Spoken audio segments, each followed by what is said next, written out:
嗨，同学们，大家好，让我们来做功课第6页吧。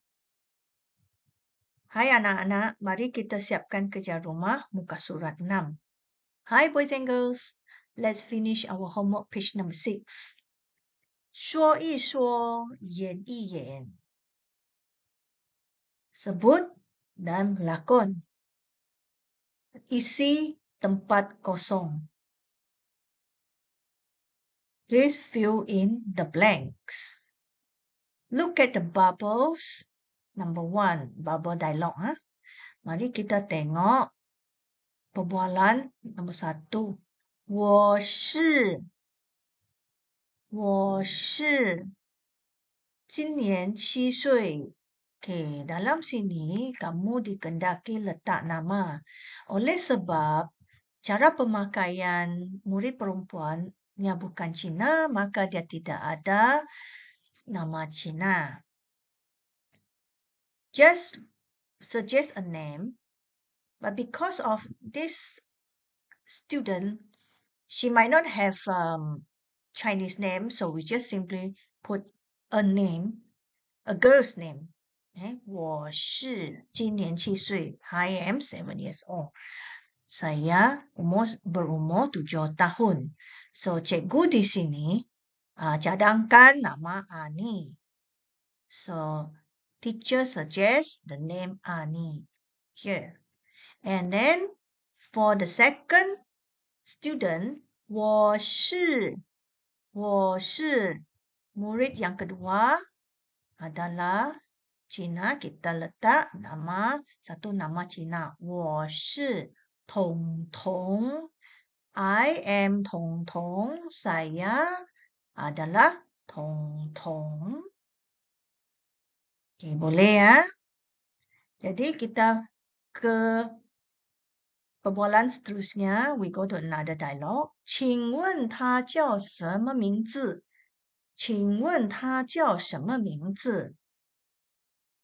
What is his name? May I know what is his name? Boleh saya tahu siapa nama dia?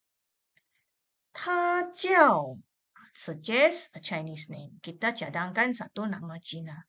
他叫 he is An An. 他叫安安.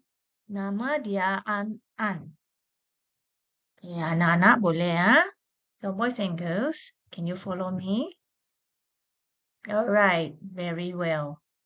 Let's move on to the next one. Kita pergi ke aktiviti seterusnya. 读一读，填一填. Ini sama juga isi tempat kosong. This is also fill in the blanks. 我叫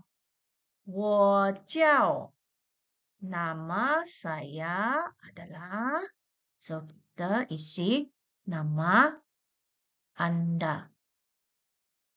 My name is, so you put in your name. It's okay if you cannot translate your name, you just write it that way lah. Sekiranya Anda tidak dapat nak translate ke ataupun alih ke bahasa Cina, anak-anak just tulis nama kamu sahaja. Okay, your name. Nama singkat lah. Dah okay dah. Just fill in your simple name. No need to have a full name. 我今年7岁. Saya berumur 7 tahun ini. This year I am 7 years old. 我今年7岁. Boleh ya? Okay. Can you follow teacher? I'm sure you can. So that's all for today's lesson. We meet up in the next lesson. Thank you. So ini adalah kerja rumah untuk hari ini. Dan kita akan berjumpa lagi pada muka surat yang seterusnya.